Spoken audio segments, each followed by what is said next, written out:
Ntawe ziri kudiana zafika izoka pana 10 o'clock. Papa Isabel wapindira kamu studio regakatinzwa kuti vakati batireko muchirongwa chanhasi. Papa Isabel, ndechimwe chiri kupisaka, ndechipi chiri kupisa chamungada kuti chisvike kakuZimbabwe musati kamanyudza gejo. Icho kwadi muri yeZimbabwe ndakapakata ndakatakura ndakaremerwa ndiri kuita anonzi mavhusaka. Yes. Mabvobvo. Marukuruku. Iwe. Asina zita chino zvawataura ndizvo. Icho kwadi muri yeZimbabwe ndine nyaya ndinayo muri yeZimbabwe.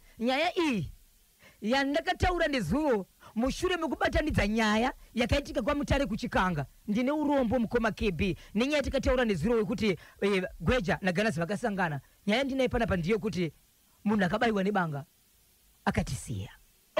Akafa Nematambudziko. Right, ndobva ndabva ipapo ndine nyaya yandakazama kuda kuzobatanidza yakaitika mukati menzvimbo yekuWaterfalls. Zvakare yakasangana anozviti ndiye akatenga building material naBirita aivaka. Vese vari pamukadzi umwe chete. Mumwe nomumwe achiti ndakaita zvangu. Umwe akabayiwa mukoma KB. Pandakataura pai ndakati umwe ndiwe chikuru umwe ndiwe chifana. Munhu akakuwadzwa uyoyo atori muhospital. Akaiswa maplasta maoko ese 2. Kureva kuti kuchorwa. Murume wacho akakuvadza mumwe uyu nemukadzi wacho akakonzeresa. Vese vari kumapurisa. Apo muchinda wekutaka mudhara uyu ndiwe kuchechi. Muri kuti ndiwe kuchechi? Zvichirevei? Anonamata. Ameti muri shere. Alaiwe. Saka akataka akanotaka kuwadza mumwe ndiye angari panze. Ndiye Birita. Ndiye Birita. Ya. Pakaipa. Pakaipa. Pakaipa. Pakaipa baba. Zimbabwe muri kunzwa here mamiriro akaita nyaya. Rambai makabata ipapo. Regatinzwa kuti Papa Isabel vakati batireko muchirongwa chanhasi. 7 minutes past 10 ziri kudiana chipinga chodhadhama vachidaka kunzwa nokuona zvakawanda ngavamanye paNational FM WhatsApp channel. Asi pari zvino nyudza igejo Papa Isabel. Hoza Friday, hoza weekend, hoza mpela vhiki. Icho kwadi muri yeZimbabwe ndapinda ndiri mukati mekufamba mukati mekupfapfadza nekutsudzura zviri kuitika matima navasenyika ino. Muri yeZimbabwe ndine nyaya iri kuitika mukati menzvimbo kwa Mutare yandakwanisa kufonera utungamiri wemapurisa kwa Mutare kuti izvo vatange vainzwanzidzwa yakamira sei. Iri nyaya yakaitika yemunhu akambobatwa nemacases anosanganisira murder pamwe chete kukuwadza vanhu akambosungwa akaenda achibva adzoka. Kudzoka kwaaita kutaura kuno kwatiri kuita kutori nevamwe zvakare vari kuti vatemwa varohwa zvakare mushure mekupiwa munhu bail achibva adzoka. Asati akuendera mberi naye chikonzero tapa vakuru vemapurisa veikoko kuti vamboona nyaya izvi kuti yakamira sei. Asi kwa Mutare hanzi munhu uyu ari kuita sei aichiongororwa. Munhu uyu anoshandira parengi. Pamabhazi sawindi. Asi anoshanda neBhemba. Anenge ane Bhemba. Vanhu vari kukuwadza, vanhu vari kutema vanenge vaita sei vamushadzira. Mukangotadzirana ipapo patori kutemana. Ende pari kufunga ripana vanodarika 7 kusvika pa9 vakatemwa kusanganisira 2 vakafa zvakaita kuti ambosungwa asi akadzoka. Kudzoka kwaita panamo zvakare kuchedzera kuti izvezvi vakuenda kuripota kutaura kuno kutori nomwe aenda kuchipatara umwe arohwa umwe aenda kuchipatara tamira kunzwa kuti zvichamira sei. But patapirwa nyaya iyi tabatawo vakuru kuti vamboona first kuti yachakamira sei. Right, vari kwa Mutare vakabata chimuti kana muchiziva kanyaya iyo. Fambai nesu. WhatsApp number yeNational FM inoti iyo 0713 938 538 0713 938 538. Tindumulani TV. Icho kwa demo ya Zimbabwe paka epwethi epatoni paki komboni yatsva chiremba tedofu manga magarisa musina kutsudzura chekukomboni yatsva. Komboni yatsva yazotsva. Chakamira sei? Icho kwa demo ya Zimbabwe yandoda kutaura panapa inyaya inorwadza muri yeZimbabwe. Nyaya yakatika panapa ndekuti pakomboni yatsva patenopo pane miti yerudzi rwemugamutiri iripo. Miti iyi munoiziva muri yeZimbabwe inoreba. Asi nezuro pane chitiko chakazoitika muri yeZimbabwe chekuti muti uyu wakadonha uchibva wadonhera dzimba dzinokwana kuita 2. Ndokusaka tichiti endai paWhatsApp channel vakomana zvimwe zvacho munotobva matoona kuti munenge matoa kukomboni yatsva but muri kupi muri kwebwiro munenge matosvika bhosi munenge muchitozviona ipapo. Endai paWhatsApp channel munoona zvakaitwa dzimba dzakadonherwa. Izvo ndemashoko kuti umwe munhu wanakakuwara anonyaka kukuwara but akaendeswa kuchipatara kuti aonekwe zvakamira sei. Saka muti uyu unoratidza kuti muti uyu aripo akambozama kuvesa moto pasi pemuti uyu. Muti unoratidza kuti iwo pachawo wakatombotsva mbijana nokuda kwekuwanda kwemiti. Type yemuti wekuwanda kwemhepo, type yemiti munozoti aina makaya.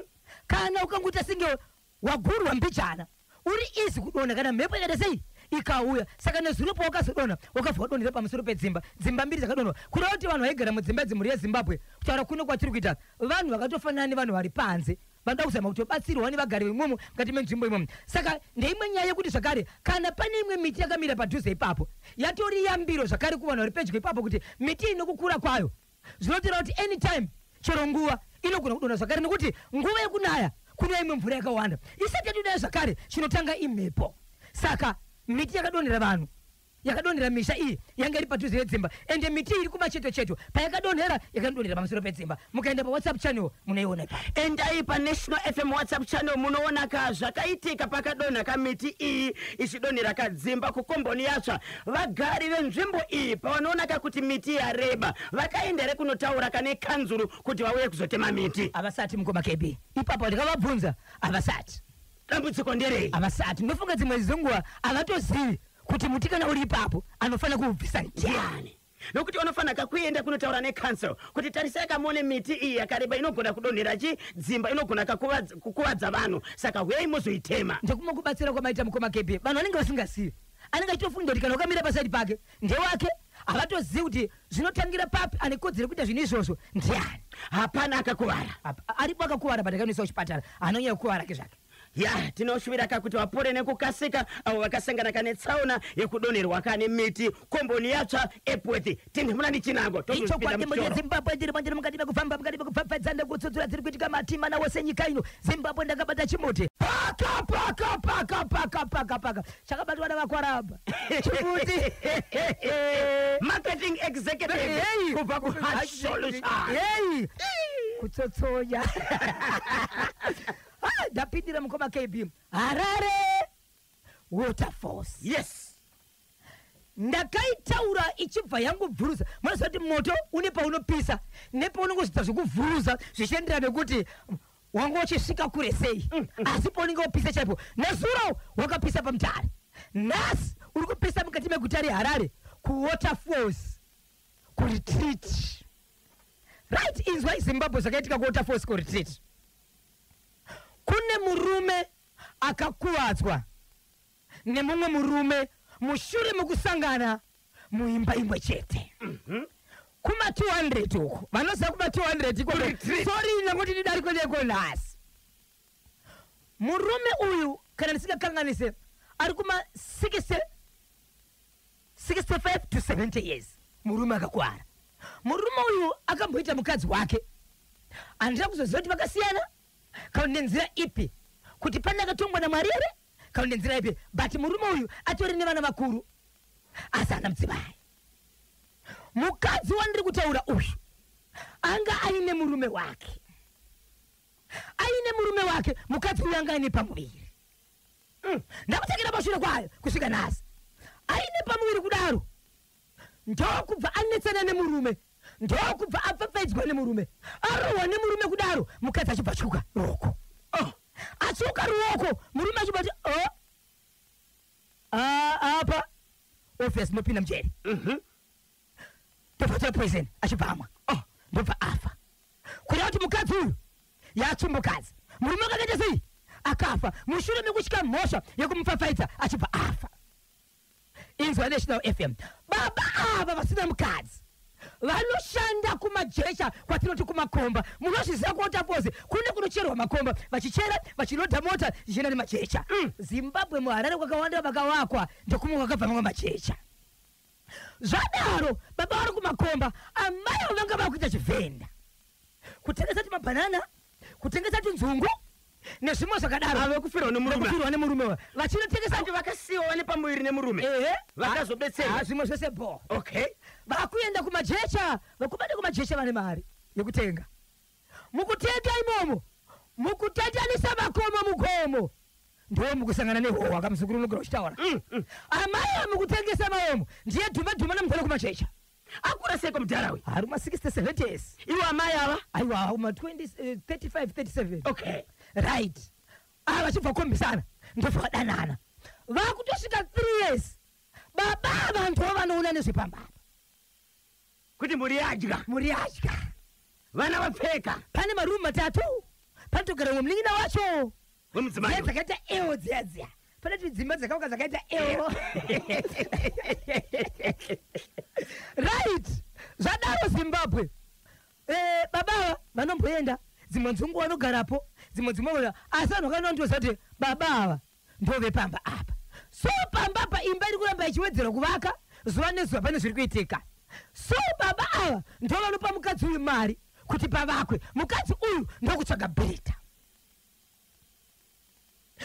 ari kuvaka baba apa vari kuona murume uyu vari kuti ndibirita iye Birita anotoziva baba vachikonzerawo vanosiya mari nokusvika aripo hapana paipedza kuvaka asati amboona baba ava vachipinda muimba yemukati sebedroom Birita uyu mufana wechidiki ari pasi pe40 years okay anonamata kune imwe kereke rudzii urati anonamata kwaJohani Marange okay right zvadaro Zimbabwe murume uyu akabva auya masikati ndokubva aenda zvake akazodzoka usiku adzoka usiku wadikumba mune munhu anga ari mumba usiku ndiye mufana wechidiki uyo okay uyo wekuchechi uyo mudhara ndiye akadzoka semazuva ose kuti ada kusvika chimbopinda pai mudheni make so vachivhura dhoo ndokubata mudhara uyu ndokurova zvinoratidza kuti zvine matanda pakati nokuti murume mukuvhika ndo mukutyorwa maoko ese nekukuvara muromo nekutsemuka mumusoro akarohwa ndiye mudhara wechikuru uyo achirohwa nemufana wechidiki anga ari mukati Birita vapedza kudaro mukadzi uyu nemurume iye vanga vari mumba kwakuenda kupolisi vega kunosvika vachiti tine munhu watorwa kupi kumba uko vachibva vadzoka vega kumba vakamira mapurisa usiku vari kumirira kuti munhu iye vantu munogona kunzi uye naye kuno kwere so vanga kutora mudhara wese kunonzi ndiye musungwa vachidzoka pamba vakaonekwa pamba paungana vanhu vachikusvika vanhu vakati aitonzi mupostori asvika uyo vanhu batai munhu ndobva vabata munhu mukadzi akada kutotiza achibva manyiswa achibva abatwa nevanhu ndobva vaendesa kumapurisa ndo pakatozorika kuti mudhara uyu akuwara mudhara kutaura kuti kwatira mukoma KB nyaya last week asi adabuda muchipatara ari kutonza ari kutoiswa simbi maoko ari kutoiswa simbi saka ava varume kwemapurisa ndofunga kukontikana sikakanganise vari kunzi vanofanira kumirira kuti uyu akukwanisa kutsukunyuka nekutaurawo saka izvezvi varume kwemapurisa tisikasive zvanesuro asi vangarume kwemapurisa nyaya yakaitika rini kwe yakaitika last week muri kuti mudhara ane 3 years achifambisana nemudzimai uyu mushure mekunge afirwa nemurume Birita aitoziva kuti mudhara ndo baba vepano ambai vachibva muti pindewe baba vana dhiri nokuti vanomboenda mai vava zvakare kusora zuro wacho vangabva kupfirikidzwa kuti nevakumadzimai vachinzi uri kudanana nemurume wangu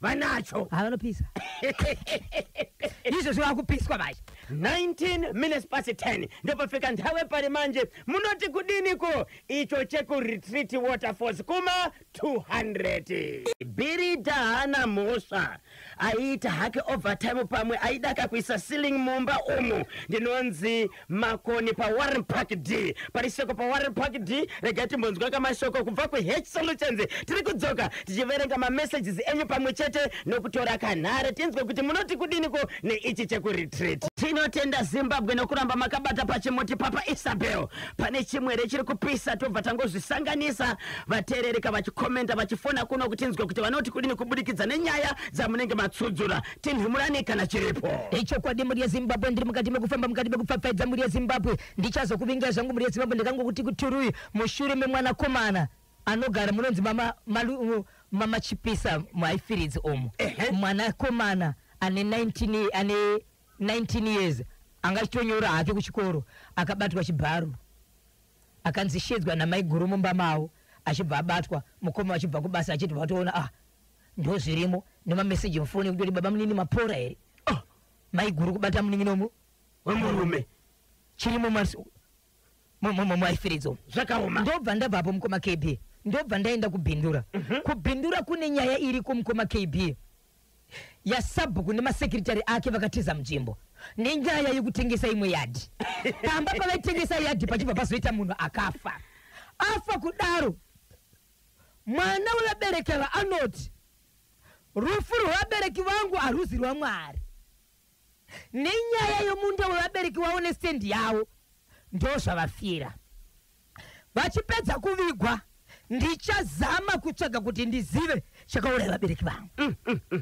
vachipedza kuvigwa after 2 days mwana akadhiraivha ndokuenda nemubatsiri ndokuenda paguva vane zvavaida kuita masikana machena Sabhuku akatumira machinda ake akati zvauri kuita zvitenderwe akaita zvitenderwe paguva revabereki vangu chandakakanisa pamutemo chii Sabhuku akatumira machinda ake endai munobvisa mwana uyu zvaari kuita paguva vanhu vakamira vakati aiwazve hazvisirizo guva ndiri kumba kwavo iri zvikanzi aiwa vabereki vakafa iye ane yadhi yake saka ipapo parikuita zvikarangapa apachisiri pake zvikanzi ndepani kana vabereki vachinge vafa hapasi pemwana here ndepemwana kureva kuti Sabhuku angatotageta nzvimbo iyi kuti musasaita zvakawanda apa nokuti yatuve nemunhu waari kuda kupa ndokubva aita zvaakaita mukoma KB Sabhuku vachibva vatuma machinda kuti arwise mwanakomana uyu vakada kurova mwanakomana uyu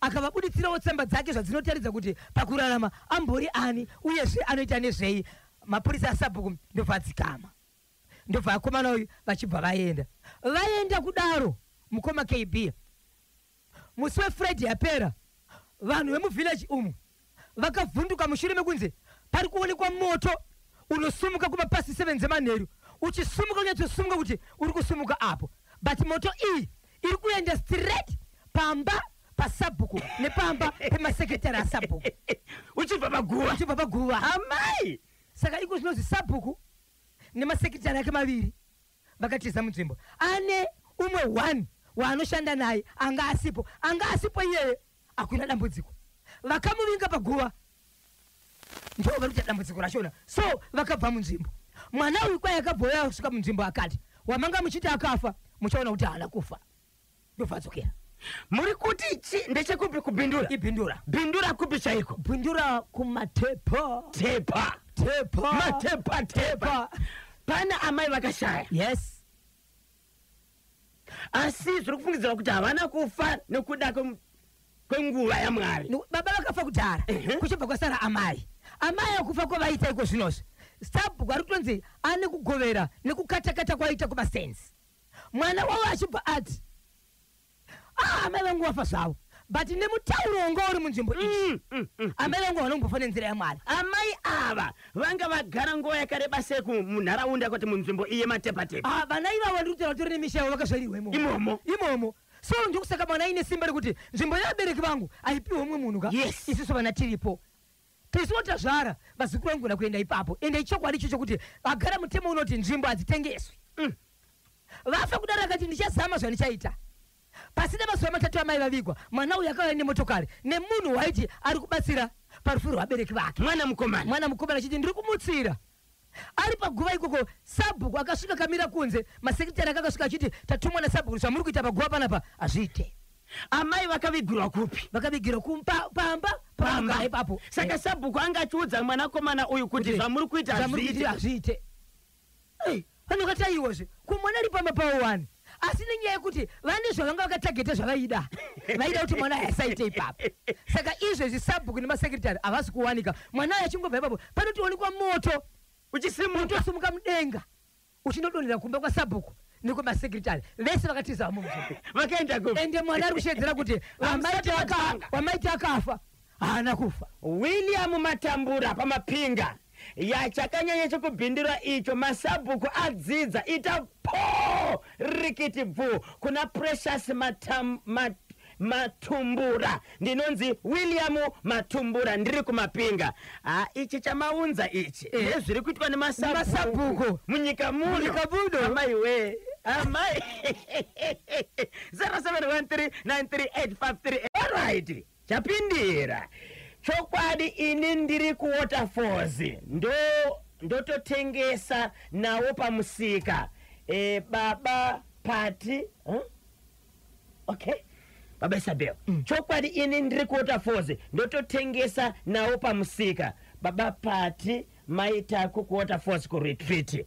So vari kuedza kutaura nyaya yekuota force ku retreat. Vamwe vanotengesa pakuchita namaya. Vaive kudana nemurume wekumasikisi yes. Vachibva vazotanga kudana nazvakare naBirita. Angapiwa basa rokuti avake imba. Kumashipa sina 2 days vanga vambokiwa futi nemangu madzimai vachidzi batitorera. Ya, vane nyaka mudzimai. Sabhuku nyaya yokutora misha yevanhu muchazvirega kusvika vati yeke ndinonzi knowledge batanya muparadzi paWarren Park D vakachibata chimuti. Masabhuku kutorera vanhu zvinhu zvaka yes mukomba zviri kuitwa munzvimbo dzakawandisa. And takambotaura kane vakuru veku Ministry of Local Government Public Works kuti vauye sezvakamboita paya uzotaura neruzhinji nokuti Zimbabwe ine nhuna mabatiro avari kutonyanya nemasabhuku. Izvezvi kutori nasabhuku akapiwa simba munzvimbo maanogara kunzi ndiye anoenda achinodzinga vana vechikoro kana usina kubhadhira school fees. Mati kudini kutori nasabhuku akapiwa simba nani? Abedi simba akatipa vana kudzina vechikoro ndionodzinga vana vechikoro sabhuku. Honorable Minister torerai moyo. Makupa masabhuku simba rokudzinga vana vechikoro. Izvezvi vari kudzingirwa vana nasabhuku kuchikoro. Tumirai message radio ndeyi. Vapei namba. Muinzwe izvezvi. Ndechekupi ichocho? Papa. 0713938538. Tinotenda Zimbabwe isu kuno kumberengwa. Takanzi mwana akangononoka kubhadhara kafizi vabereki munobvisiswa mbudzi kwa mambo.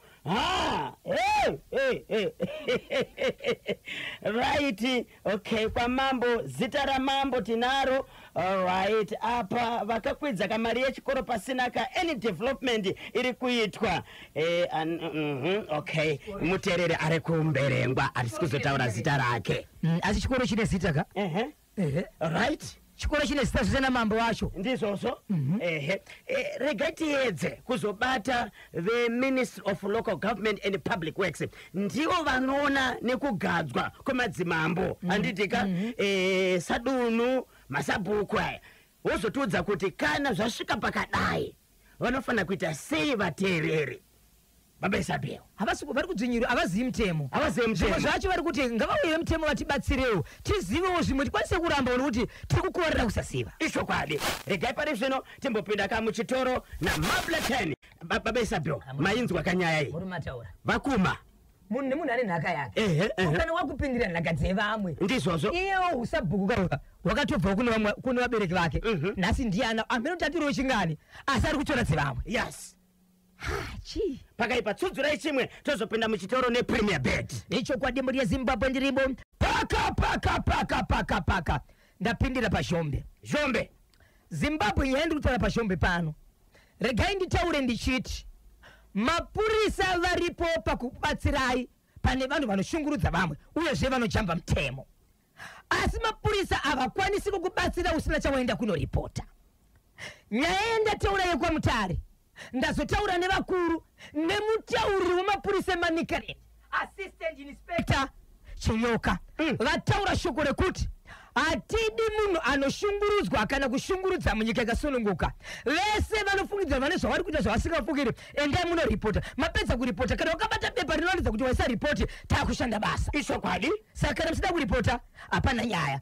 Ndobvapo nyaya yandiri kupindeko zvino zvekuShombe yakazoita kuti ndibate anove Assistant Inspector zvakare pakamba imwe iri kuShombe iri nyaya yauya nevagari vemudzimba yemuShombe yavagasati vaitoripota nenyaya yekuti vari kutya kuurawa kana kufa vachiti tinotya dzimwe dzenguva kuti mapurisa hazotibatsiri tikanoripota. Vakutaura kuti uyu ndiye aripota aiwa mapurisa akadaro.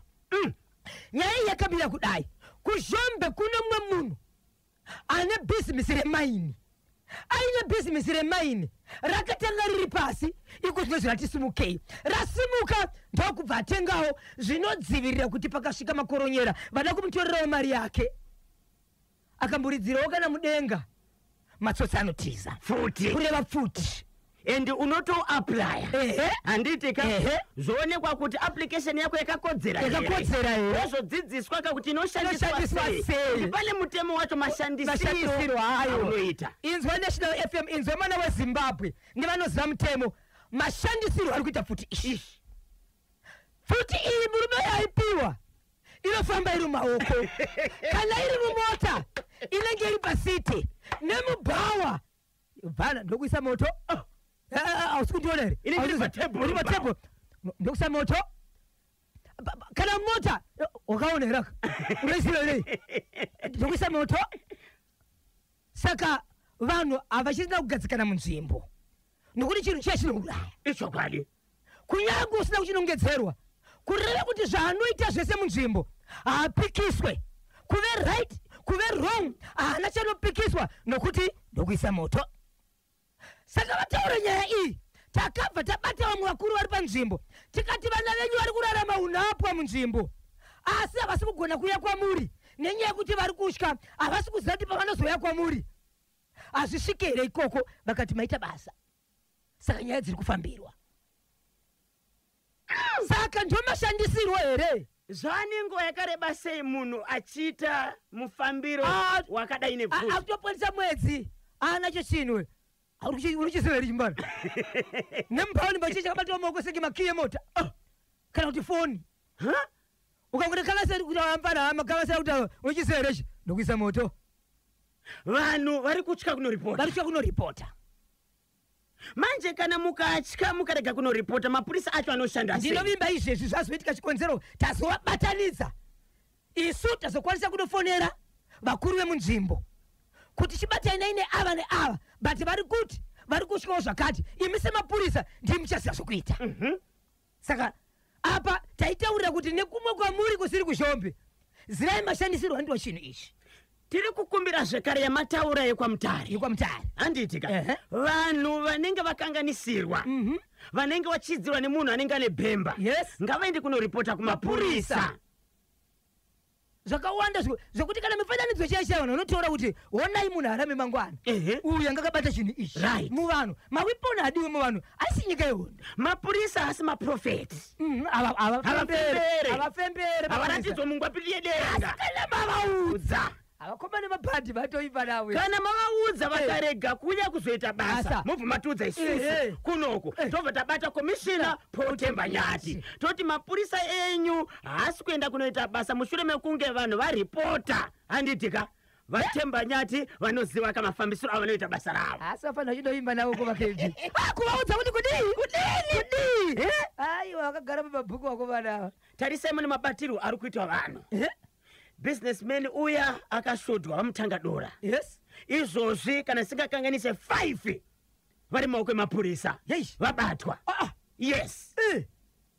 vari kutsvaga vanoziva tunhu twavo tinokutendai nebasa rakanaka ramuri kubata kamapurisa pari zvino 27 minutes to 12 regai katimbobheja magrini tihwine magrini nokuti this weekend chakachaya mangwana Manchester United versus Nottingham Forest Burnley versus Arsenal Tottenham Hotspur versus Chelsea Liverpool versus Aston Villa Manchester City versus Bournemouth uri kumhanya neipi isa mari yako paManchester United woisa mari yako kapa Aston Villa ungesa paLiverpool nekudya kwairi kuita isa mari yako paBarcelona isa mari yako paReal Madrid isa mari yako paInter Milan beja magrini uwine magrini yes pane imwe nyaya iri pano baba Isabel hanzi kuno kuWaterfalls ariko KB ane futi anozviita kandi Gunners ukanetsana naye anoti ndinokubuditsira kapfuti akatombonetsana neshamwari yake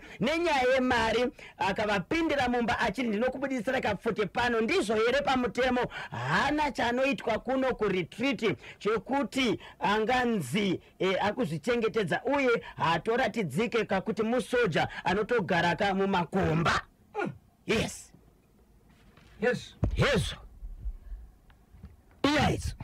makaendere kunoripota kumapurisa vakati kudini kana muchitya kuenda kumapurisa batai inonzi Zimbabwe Republic Police National Complaints Desk handiitika namba yamunofona muchikomplaina okay landline yacho inoti iyo 0242 ikodi yeHarare 0242 namba dzacho 703631 3631 703631 0242 703631 0242 703631 kana mchidaka kutumira pa WhatsApp, right? WhatsApp number inoti iyo 0712 800 197 0782 800 197 0782 800 197 0782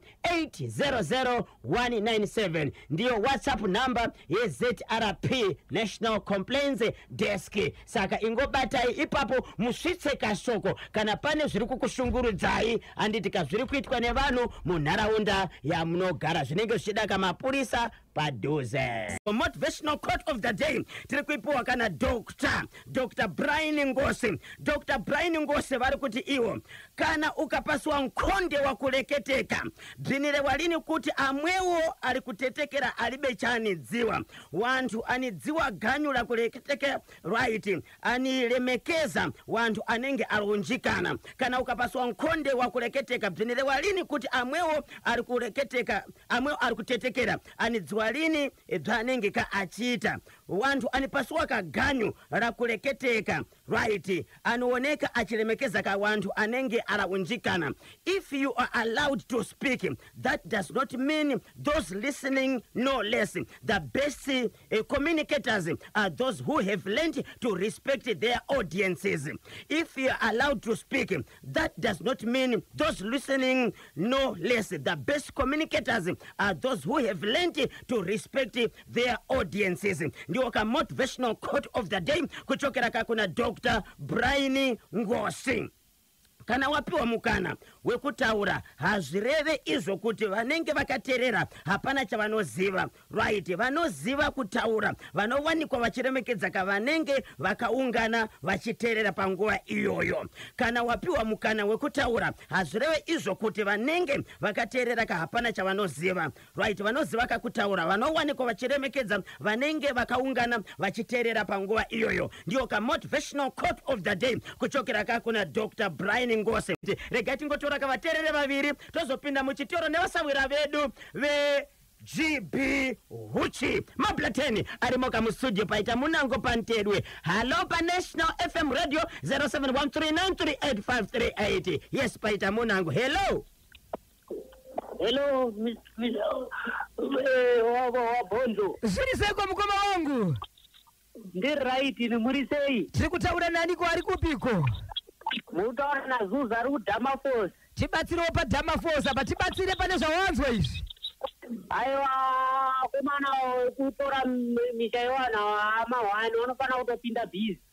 Saka zvakanaka zvakaitika. Ya zvakatonaka izvozvo ndokuti vanhu vadzidze. Kwenyu muri kutorerwa here minda nemastenzu? Vari kutora vanhu vanongotora zvinhu zvavasina kurima. Saka vanofana kupinda busy. Mahwani atanga. Mahwani chaiyo anofana kutopinda. Makaigadzireko weekend yenyu Mr. Zuze? Tiri kungodai izvo zvacho ndo zvakangodhakwa but tikungokiya. Aiwa tinosvika mukoma wangu. Iri bomkuru magona. Ingomutsai vaviri vatatu. Ndongomutsa mudzimai wangu wandinaye akarara paside pandiri nekabheibhi kangu ke last week musi watikuendaka. Makorokoto mwana iko? Musikana. Makorokoto. Ndedu Mr. Bonzo. Nice one. Itipo kuna bozho ngora uyo. Kuti riti. Paita munango pantedwe papa Isabel. Hello National FM. Warume murise. Siriseko utungamiriwo pamusoro-soro. Aiwa zinofara baba. Timika utekwa-tekwa. Wakomana zvakutomboda masoji. Vakomana vapi? Zvakutomboda vakomana vambonodambura vanhu zvimwe vachatemuteme emapurisa. Vakomana voda masoja ndivapi? Ava vekutengesa mastendi evanhu. Ngoti munhu ukangofirwa wakutotora stendi wakutengesa vana vane vanosara vachigara panzvimbo. Hey. Sorry. Yadambuka phone. Yadambuka, sorry. All right, Munango. Hello, pa National FM. Hello. Yebo. Iri sei. Kuno kuri seko kwa muri. Aiwa, kuno kuri right. Tiri kutaura nani ari kupi? Utaura na Mazimira vari ku Waterfalls. Kuri seko Waterfalls. Waterfalls kwakanaka zvikuru. Tibatsireka pane dzatsudzurwa naBhoshongora idzi. Ya, ndaida kubatsira pane chemasabhuku icho. Ehe. Masabhuku aya anenge vasiri kuziva chavanoti basa ravo chairo. Nekuti kana tichitarisa kuti kana zviri chinhu unofanira kunge uri sabhuku uri munzvimbo. Basa rako ndiwe ziso renzvimbo iyoyo kuburikidza nevanhu vakakukota iwewe. Chokwadi? Hazvina kunzi unofanira kuvatora vanhu vaya sevaranda vekuti chawada kuita chega woita, nekuti ivhu irori iri kai kuzoti iye azowana usabhuku nhasi, ivhu irori rakatosiyiwa nevakawandisa. Iri nhaka yemunhu wese. Kana pakanzi pamba hapasisina vabereki, hazvireve kuti musha iwoyo watoparara, nekuti vakasima dare iroro pamusha iwoyo zvinoreva kuti vakava nemhuri. Mhuri ndo nhaka yavo yavachadya kweupenyu hwese, vachatera nevachateera, semadyiro ari kuita iye nhaka yaari kudya yaasirwa nhasi seusabhuku. All right. Saka dai iye akatorerwa usabhuku ihwohwo, kana kuti pakanzi vabereki vake havasisiko dai akatorerwa nzvimbo iyo, aizogona kusara nani muusabhuku hwacho achihutungamira sei ipo pasina vanhu. Kunzi sabhuku uraya kuti vanhu. Ehe. Saka tinenge tichitarisira kuti masabhuku ngaazive kuti paanofanira kunge achiita ndepapi nepaanogumira ndepapi. Iyo punishment yapuwa iyo kayo haina kumboshata. Ngairambe yakadaro sezvayakaita izvo, ndokuti areurura agoziva kuti zvinofanira kuitwa sei. Ndofunga pavanopinzwa basa vachipiwa kahusabhuku vanotoenda kumarefresher course vachitodzwa kuti basa rako nderakati. Hausi kudyire here ubaba? Udyire chete unenge ungoripo, anofanira kupfurikidza mwero wezvaanofanira kunge achiita. Saka panofanira kuitwa sei kana tikazoshedza kave Ministry of Local Government and Public Works pangaitwe sei ipapo? Sorry baba. Fozio aya murume uyu akakanganisa kurwisa umwe wake imhosva yaakaita. Wese zvikomba anga asingafaniri kudaro kurwisa umwe wake. Bhozi aitozviziva kuti ndiye muridzi panapa, ndiye murungu wake ari kutomupa basa, saka akakanganisa ngaasungwe. Kuti haana here kufurirwa nemudzimai uyu kuti varoveka mudhara uyu? Ya, chinoitika iye mudzimai wacho haangafurire, bhozi iye ndiye ari kubhadhira mari yokuti wake imba, handiti kokuzomhanya vese kupolisi. Inyaya yekuti murume wese ukangotoriwa umwe wako nyangwe ariwo patachiraini unotogumbuka. Tachalezwa. Tozotarisa uyo masabhuku nasekretari ndesakairambidzwa kuti ukuitei paguwa paitizoti ndiye ari kukonzeresa. Ndizvozvo. Saka aiwa ngaone moto uyu ngambo wasike wakadaro wambotsva. Endi uri kusimuka manheru ega 7 o'clock uyo. Ngambotsva zvikutodzidzisa manga masabhuku ese akateerera kuti zvakadaro hazviitwe. Aleki Gweja. Pane nyaya dzakaunzwa kana Bhoshongora dzemasabhuku azopedzisira vakakuita chimbuzi chefertilizer, but havanzwiwo nemasabhuku aya. Samari unoziva zvinonetsa, unoziva chiri mumwoyo chiri mumaoko ka unochirasa chiri mumwoyo chinonetsa kubvisa. But ndikuona ndokufamba kunguva zvichapera chete, hakuna zvisingaperi bosi. Kuti kudaro? Hakuna zvisingaperi. Saka zvichasvika pachiita sei? Pakupera. Musati wangosweresa vaviri vatatu, pane nyaya dzekuti vateereri vanogona kusangana nematambudziko munzvimbo dzavanogara asi vanotya kuenda kunoripota kumapurisa. Unofunga kuti chii chinenge chiitika Gweja? Ini chandinoziva kuti akungoshishidzirana kuti uyo haitwe zvizvo kaenda anozokukuwadza anozokurowa chiita sei, tisachichidzirwe kanyemba bhonzo. Enda kunoripota, mapurisa anomirira nyaya yawo kunonzi kustation watanga kudhira nenyaya yacho. Saka vanhu tinochichidzirana kuti shamai anozokunokora tsoka, anozokudini, haiwa mheno zvako unozoendiwa pamba pako usiku. Vanhu tisachichidzirana. Vanhu musatye. Musatye, enda munoripota. Mapurisa kana yakundikana ipapo okwidza nyaya yacho svika kuna komishina Ponya. Aiwa tinotenda. Mapurisa ipapo azokita basa. tinotenda waita basa Alec Gbeja pa Cranbourne apo vachada kukubata Papa Isabel munobatika sei icho kwa dimu ya Zimbabwe ngachida kundibata munondibata pa namba dzangu dzisina chipomiro namba dzisinganyadzise namba idzi muri ya Zimbabwe dzinoti izo 0771 545 025 0771 545 025 mangwana chaka chaya muri ya Zimbabwe South Lipakapa ngatisangane ipapa andika ndapota musabipa sa muchineripi chidziva the illegal structure po rigiti vo Wilbert Mapani zengeza 3 chitungwiza pa dedi pamwe chete na mudala pioneer Charles Kasambwa kotwa nyamu ya ruka KB Kanyemba Bonzo Natasha Ziko pabodzi na Boshongora tosangana mangwana ku South Park.